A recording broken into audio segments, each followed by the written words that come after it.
ነሽ እኮ። ማን ነገረኝ? ወላሂ ማንም የነገረኝ የለም። ከዲር 6 ሚሊዮን 16 ሚሊዮን በልቶ እንደሚያነገራቸው አቤት ሰው ልጅ ኦር የነገራችሁን በቃ ቤት ክራይ እንደምገባ ኢትዮጵያ ውስጥ እሱን የነገራችሁኝ። ከዛ ደግሞ በዲያስፖራ መኪና እንደገዛው እሱን የነገራችሁኝ። ምንድን ነው የነገራችሁን? ስ ምን ነግረህን ነው ደግሞ አንተን የምንሰማ? ምን ስለሆናችሁ እናንተ የሚሰማ? ከእኛ በፊት ላላችሁም እኮ ጥሩ አልሆናችሁም። ለህዝባችሁ ጥሩ አልሆናችሁም። ለእኛ ጥሩ ትሆናላችሁ እንዴ? ሰው ነን እኛ። ብንጋጭ አልተጋጨንም። በአሁኑ ጊዜ የለም ግጭትም የለም። ብንጋጭ ቤታችን ውስጥ አንተን እንዴ ለአንተ ነው መተን የምንነግረው? ይሄ የቲክታክ ትዳር መሰለህ እንዴ? አይደለም። አትስሙ እነኝን ህዝብ። እነኚህ ነገርንሽ የሚሉት ህዝብ ሳይጠይቅ የሚያወራ ህዝብ፣ ሳያረጋግጥ የማያወራ ህዝብ፣ ያላከከውን የሚያክ ህዝብ፣ የሰው ውድቀት የሰው መሞት ምክንያት የሆናችሁ ህዝብ፣ የሰው ልጅ መሰቀል ምክንያት የሆናችሁ ህዝብ ናችሁ እናንተ። ለሴት እፍረት የሆናችሁ የሴት እንወድሻለን ብላችሁ ባዶዋን ካቆማችሁ በኋላ ዳባኒ ደግሞ የምታወሩት ወንዶች ሳታፍሩ እፍረት ሳትሉ እናት ወልዳቸዋቸው እነኛ አይነት ዝቃጭ ወንድ ሰዎች ስር አትሂዱ። ዝቃጫሞች ናቸው እንጂ እኛ ማንን ነው የምናስረዳው? እኛ እኮ ዛሬ ቁጭ ያለው ከነኚህ ሰዎች ስር ቅሩ ለማለት ነው እንጂ እኛ ሰውን ማስረዳ ፈ አንተ ስራ ወራ የማንም ኑሮ አይበላሽም። ግን ይሄን ህዝብ እያጨረሱበት ነው። ሰውን እያፋጁ ነው።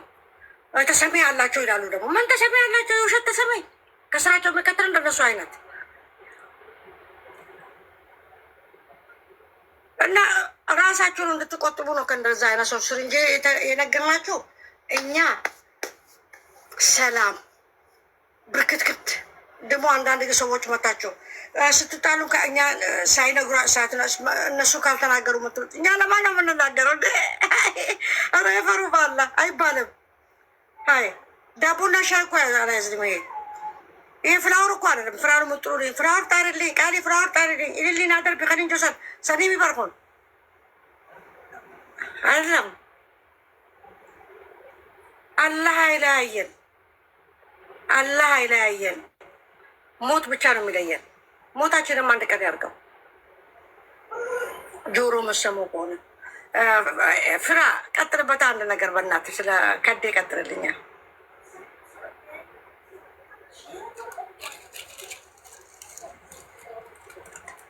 ፍራ ስለ ፍቅር ነው ያልሽ? አዋ ስለ እኔና ስለ ከዴር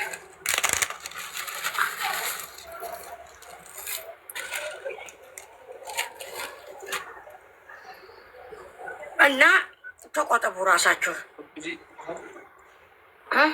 ማለት ልቦ አዩማ ስማሌ ጉጅራ ኤርጋ ቲጋፈ ካኒ ኤርጊፍ ናንጀት ሰን ዱቢሱፊ ዱብሲፍ ላይ ዱብሲፍ ማሮ አቦ ዱብሲፍ ነረ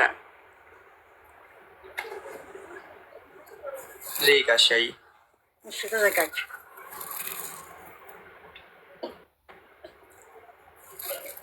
እዚህ ስር መታችሁ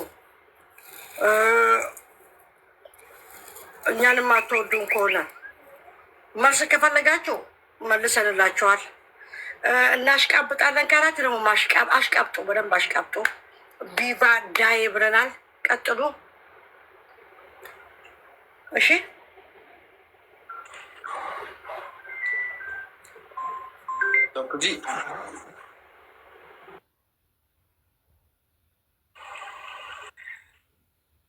ከድር ትልቁ አካውንት ሴሮዛ ምን ሆኖ ነው?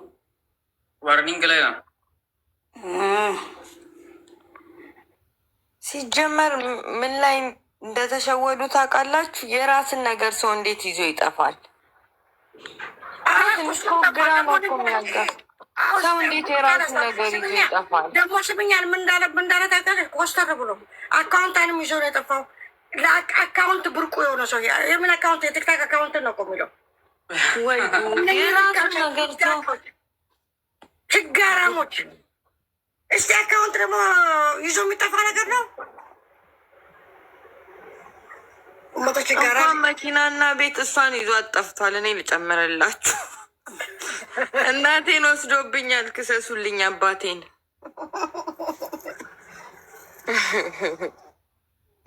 ጉድ እኮ ነው። ሮዚ ኤርጋ ኬሲፍ ደበርሱ ናደበርሴ ሮዚ በውስጥ በኩል ለከዴ ላከችለት መልእክት ነው። ሁላችሁም እንድታዳምጡኝ አካውንቱን ፎሎ እንድታደርጉ በዛው። በህይወቴ ውስጥ ካገኘኋቸው ስጦታዎች ሁሉ ትልቁና ውዱ ስጦታዬ አንተ ነህ። አንተ ለእኔ ተራሱ አይደለም። አንተ የህይወቴ ሙሉ ትርጉም፣ የአይኖቼ ብርሃን፣ የነፍሴ ረፍት ነህ። ያለ አንተ መኖርን፣ ያለ አንተ ማሰብን፣ መተንፈስን ጨርሶ መገመት አልችልም። ህይወቴ ትርጉም ያገኘው ውስጤ ሰላም የሰፈነው አንተን ካገኘሁበት ቀን ጀምሮ ነው።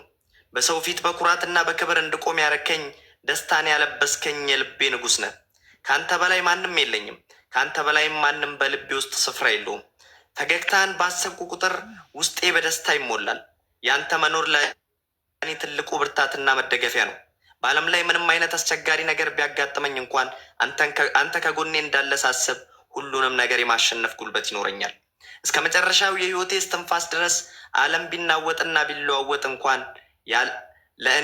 እኔ ለአንተ ያለኝ ፍቅር ለአንድም ቀን አይቀንስም።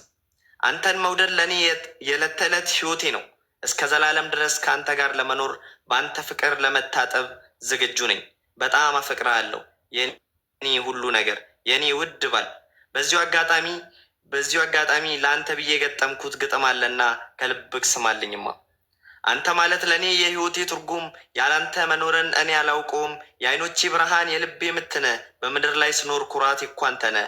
እቅፍ አድርገኝማ በዓለም እንድኮራ፣ ከአንተ ጋር ሲሆን ነው ህይወቴ የሚበራ። እስከ መጨረሻው እስከ ዕለተ ሞቴ አንተ ብቻ እኮ ነህ ሙሉ ህይወቴ። ፈገግታ፣ ጸበሌ፣ ሳቅህ ነው ምግቤ። ከአንተ ጋር ሲሆን ነው የሚሞላው ጎጆዬ፣ የሚርቀው ችግሬ። በሰው ፊት አድምቀህ በክብር ያቆምከኝ የልቤ ንጉሥ ነህ ማንም የማይተካ። ጠፈርና ምድር ቢናወጥ ቢናጋ ለአንተ ያለኝ ፍቅር መቼም የማይቀንሰም። እወድሃለሁ ውዱ ባሌ።